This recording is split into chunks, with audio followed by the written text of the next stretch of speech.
If the secret to total happiness existed, we would have all found it by now.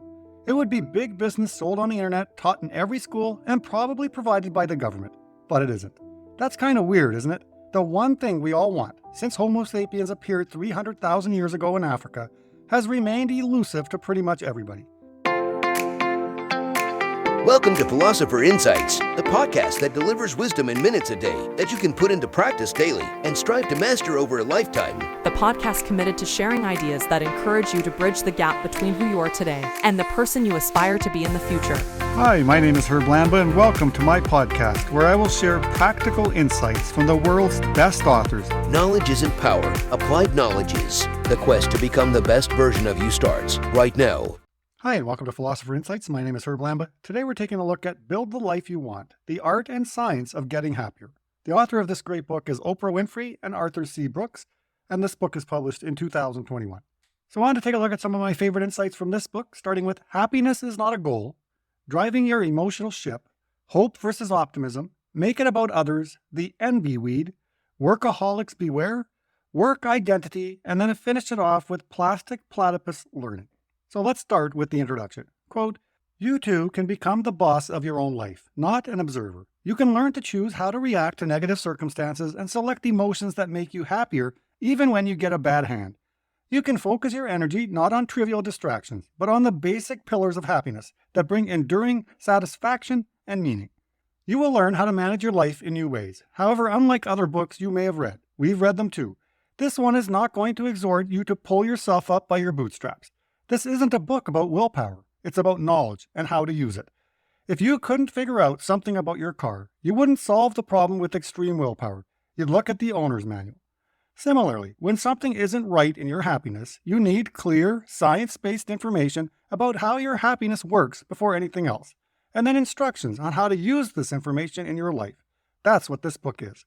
This also isn't another book about minimizing or eliminating pain, yours or anyone else's. And finally, this book isn't any kind of quick fix for your life. Reading this book is just the start. Practicing the skills requires, well, practice. Building a life you want takes time and effort. The delay means waiting for no good reason, missing more time being happier, and making others happier as well. If you too are done with waiting, let's get started." End quote. Welcome to the introduction of Build the Life You Want by Oprah Winfrey and Arthur C. Brooks. Imagine this, two incredibly accomplished individuals, one a renowned scholar and the other a media mogul, coming together to guide you on a transformative journey towards greater happiness and fulfillment. That's exactly what you'll find in this book. No matter what challenges or circumstances you're facing in life, Brooks and Winfrey provide a roadmap to help you start improving your life right now. They don't just offer theoretical advice. They draw upon cutting-edge scientific research and their years of experience helping people turn ideas into action. With their guidance, you'll learn practical strategies to create the life you truly want without having to wait for the outside world to change. It's all about taking control and making positive changes from within. I am honored to share a handful of my favorite insights from this book, so let's begin. Insight number 1, happiness is not a goal. Quote, "If the secret to total happiness existed, we would have all found it by now. It would be big business sold on the internet, taught in every school, and probably provided by the government. But it isn't. That's kind of weird, isn't it? The one thing we all want, since Homo sapiens appeared 300,000 years ago in Africa, has remained elusive to pretty much everybody. We've figured out how to make fire, the wheel, the lunar lander, and TikTok videos. But with all that human ingenuity, we have not mastered the art and science of getting and keeping the one thing people really want. That's because happiness is not a destination. Happiness is a direction. We won't find complete happiness on this side of heaven, but no matter where each of us is in this life, we can all be happier." End quote. Now, what is so fascinating is that we humans have achieved some mind-blowing feats throughout history. We've solved incredibly complex problems, made groundbreaking scientific discoveries, and are even on the brink of medical breakthroughs that could potentially double or triple our lifespans. Isn't that wild? With all our advancement and knowledge, the one thing that still seems to elude us is figuring out the path to true, lasting happiness. It's like the ultimate puzzle that we just can't seem to crack. Now, don't get me wrong, complete and permanent happiness while we're here on Earth is probably an impossible goal. But you know what? That's actually good news in disguise. Think about it this way. If we stop obsessing over attaining some mythical state of perfect happiness, we can finally get off that exhausting hamster wheel. We don't have to keep badgering ourselves for not feeling blissfully happy 24/7 anymore. Now this reminds me of wisdom from Tal Ben-Shahar and his great book Happier, where he says, quote, "Attaining lasting happiness requires that we enjoy the journey on our way toward a destination we deem valuable. Happiness is not about making it to the peak of the mountain, nor is it about climbing aimlessly around the mountain. Happiness is the experience of climbing toward the peak." End quote. Way too many of us buy into the idea that true happiness is some future destination, like landing a dream job, making a certain income, or finding the perfect partner and starting a family.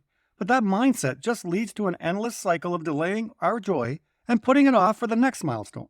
Meanwhile, we're grinding away, stressing ourselves out, and completely missing out on appreciating all the great things happening in the present moment. Insight number 2, driving your emotional ship. Quote, "Your emotions are signals to your conscious brain that something is going on that requires your attention and action. That is all they are. Your conscious brain, if you choose to use it, gets to decide how you will respond to them. The emotion is the tap on the shoulder, the elbow nudge in your side. What you do about it is completely your call. You feel the feel, then take the wheel." End quote. Now that gem immediately reminds me of a quote I believe is attributed to Viktor Frankl. Quote, "Between stimulus and response, there is a space. In that space is our power to choose our response. In our response lies our growth and our freedom." End quote. I hope you can see the power in this insight. Most of the time, you cannot choose your feelings, but you can choose how you react to those feelings. You know, sometimes after I say something to my son comes back at me with, "Dad, what you said really made me upset." Well, here's the thing. I remind him that as much as I may joke about having superpowers, mind control or feeling control isn't one of them. See, the way I see it, I don't actually have the power to make him feel any particular way. When I say something, that's just the stimulus. But how he reacts and what emotions he experiences in response to my words, that's 100% up to him. Insight number 3, hope versus optimism. Quote, "There's a word for believing you can make things better without distorting reality. Not optimism, but hope. People tend to use hope and optimism as synonyms, but that isn't accurate. In one 2004 study, 2 psychologists used survey data to parse the 2 concepts. They determined that hope focuses more directly on the personal attainment of specific goals, whereas optimism focuses more broadly on the expected quality of future outcomes in general. In other words, optimism is the belief that things will turn out all right. Hope makes no such assumption, but is a conviction that one can act to make things better in some way." End quote. I hope you see the difference. Hope is a proactive mindset focused on achieving specific goals through personal effort, while optimism is a passive belief that the future will be favorable. Hope empowers individuals to take action and shape their desired outcomes, whereas optimism relies on external circumstances aligning positively. Quote, "Hope involves personal agency, meaning it gives you a sense of power and motivation." End quote. Now here is something that may surprise you. High hope employees demonstrated increased work success by 28% and improved health and well-being by 44%, highlighting the significant benefits of cultivating a hopeful mindset in the workplace. Insight number 4, make it about others. Quote, "You may have noticed that you look most normal to yourself when you look in the mirror. A photo always looks less natural, almost as if it were another person. And in fact, philosophers say that they are, in a very real way, 2 different people. One who sees and one who is seen. Understanding this can help us a great deal in focusing less inwardly and more on the outside world. When you are the observer, it's called being the I self, the seer of things around you. When you are observed or looking and thinking about yourself, that's called the me self, the one seen. The trick for well-being is balancing your I self and your me self. And that means increasing the former and decreasing the latter, because most people spend too much time being observed and not enough time observing." End quote. Well, isn't that so true? Most of us spend way too much time stuck in that me-self mentality, obsessing over how we're perceived and beating ourselves up. But the more we can shift into the I-self observer role, the better. It's about getting out of your own head and just experiencing life as it happens. The bottom line is we must find ways to spend more time thinking about others than we do about ourselves. Insight number 5, the envy weed. Quote, "There is plenty of evidence that envy, the resentful longing for what someone else possesses, can give you a little bit of hell in the here and now. We all know how envy feels, how it sours our love and dries up our soul, how it makes us think not just about ourselves, but specifically about what we don't have that others do. When we see that we fall behind others, the pain we feel often spurs us to build ourselves up or to tear others down. You are unlikely to die alone because your social media posts are less popular than those of others, but the pain can still be just as acute." End quote. Now I know this won't surprise anyone, but malicious envy is really bad for you. It's like the ultimate happiness killer, and it's definitely not what we want if we're aiming to be our best self. Here's something interesting. Neuroscientists discovered that when you feel envious, it actually activates the DACC in your brain, which is the same area that processes pain. And to top it off, studies have shown that envy is a strong predictor of worse mental health and lower well-being down the road. So it's really worth steering clear of those envious feelings. All right, now that we've covered why envy is such a downer and how it can really mess up our happiness and well-being, let's talk about some ways to nip it in the bud. You see, the first key is to shift our focus. We tend to envy celebrities and athletes, but if we look closer, do they really have it better? At the end of the day, they experience the same range of emotions as the rest of us. Instead of fixating on the glamorous parts, remind yourself that their lives have ordinary struggles too. Redirecting your attention can help diffuse those envious feelings. Next, it's crucial to cut down on social media, which often shows only highlight reels or even exaggerations of others' lives. And last but not least, while working to reduce envy towards others, avoid seeking to be envied yourself. The temptation to flaunt strengths and hide weaknesses is so strong, but that path leads to unhappiness and anxiety. Insight number 6. Workaholics beware. Quote, there are a number of hazards you need to be aware of that specifically afflict hardworking people of high ambition. The first is the tendency toward workaholism, which people engage in to distract themselves from pain in their lives. This leaves the root problems unaddressed and even makes them worse by harming family relationships. Researchers today find that workaholism is a common addiction in response to emotional distress. And like so many addictions, it worsens the situation it's meant to alleviate. There is compelling evidence that some people treat their emotional problems with work as well. This can lead to its own kind of addiction. Many studies have shown a strong association between workaholism and the symptoms of psychiatric disorders such as anxiety and depression. And it has been common to assume that compulsive work leads to maladies. But some psychologists have recently argued reverse causation, that people may treat their depression and anxiety with workaholic behaviors, end quote. Listen, we often glorify people who are total workaholics, putting in crazy hours and sacrificing everything for their jobs. But the truth is that grind mentality comes at a huge cost that usually outweighs any benefits.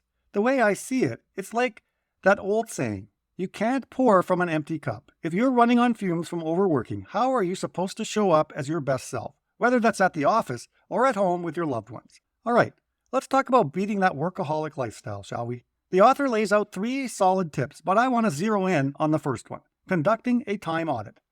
Now, a time audit might sound a bit dry and boring, but hear me out. This little exercise packs a serious punch when it comes to getting a grip on your work-life balance. A time audit gives you 2 crucial insights. First up, it shines a big spotlight on just how many hours you're actually clocking at the office or glued to your laptop. I'm talking cold, hard data that'll make you go, whoa, I really do work way too much. But it's not just about the numbers. The real magic happens when the time audit reveals what activities outside of work actually light you up and bring you joy and fulfillment. Maybe it's that weekly yoga class, or tinkering with your vintage car collection, or just vegging out with a good book. Whatever it is, the audit helps you identify those mood-boosting, meaning-making moments you should prioritize more. Now, the author gives 2 other solid tips for beating that workaholic lifestyle: scheduling downtime and actually programming leisure into your calendar. Now, here's the deal with this. If you leave too many open gaps in your schedule, you're just setting yourself up to fall back into those bad habits of overworking or mindlessly scrolling social media for hours on end. And not to state the obvious, that's the last thing we want if we're trying to find better balance. The key is being intentional about carving out that much-needed relaxation time. Block it off on your calendar like you would any other important meeting or appointment. Insight number 7, work identity. Quote, when people ask you what you do, you enthusiastically tell them about your profession. In many ways, your job is a huge part of your identity. This tends to be particularly true for people interested in self-improvement. There's nothing wrong with identifying strongly with your profession or being proud of your work. Professional excellence is a great virtue, and we have sought mightily to be excellent in what we do for a living, too. But there's a danger lurking here. It is all too easy to lose your true self to a representation of yourself that is your job title or duties. You aren't Mary, mother of 3, or John, devoted husband. First and foremost, you are Mary, regional manager, or John, senior teacher. This is what is called self-objectification, end quote. Funny enough, I've been thinking about this for a while, but I've never heard anyone put it so bluntly in a book. The way we treat ourselves at work is straight up tyranny. We become our own cruel bosses, showing zero mercy or compassion towards ourselves. It's like the second we take a day off, we're hit with this wave of guilt and feel like total slackers. We condemn and belittle ourselves for daring to take a break. And whenever we ask, am I successful enough now? The answer is always a hard nope. Work harder, you lazy bum.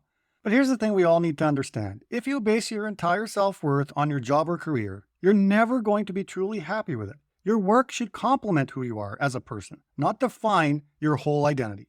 When we self-objectify at work, we start viewing ourselves as nothing more than labor machines, judging our value solely on productivity and achievements. But we're so much more than that. By making our jobs the be-all and end-all, we lose sight of everything else that makes life rich and fulfilling outside the office. We deny ourselves the chance to just exist and find joy in other areas. Insight number 8, plastic platypus learning. Quote, you picked up this book to build a happier life, and you've read a lot of ideas on how to do it. To put the ideas into practice, you have to remember them. Here's how to do that. Teach what you've learned to a plastic platypus.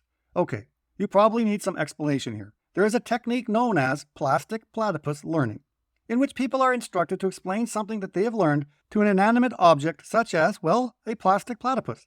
It could be a rubber ducky or a bowling ball. That isn't the point. What the research on this technique shows is that if you can explain something coherently, you will absorb the information and remember it. End quote.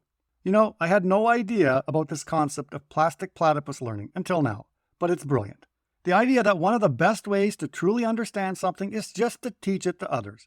That is powerful stuff. Just think about it. Imagine if you started sharing what you've learned about how to be happier with the other people around you. Happiness is the ultimate currency for a good life, and so many people are struggling and suffering out there.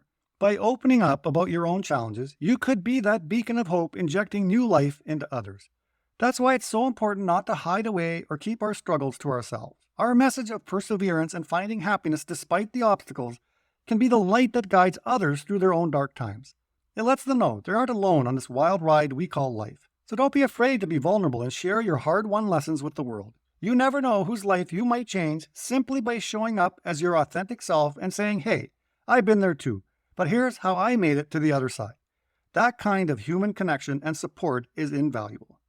Well, that's a wrap on the juicy insights I wanted to share from Build the Life You Want. The book is an absolute goldmine of wisdom, and I tried my best to cherry-pick the real gems to dish out to you all today.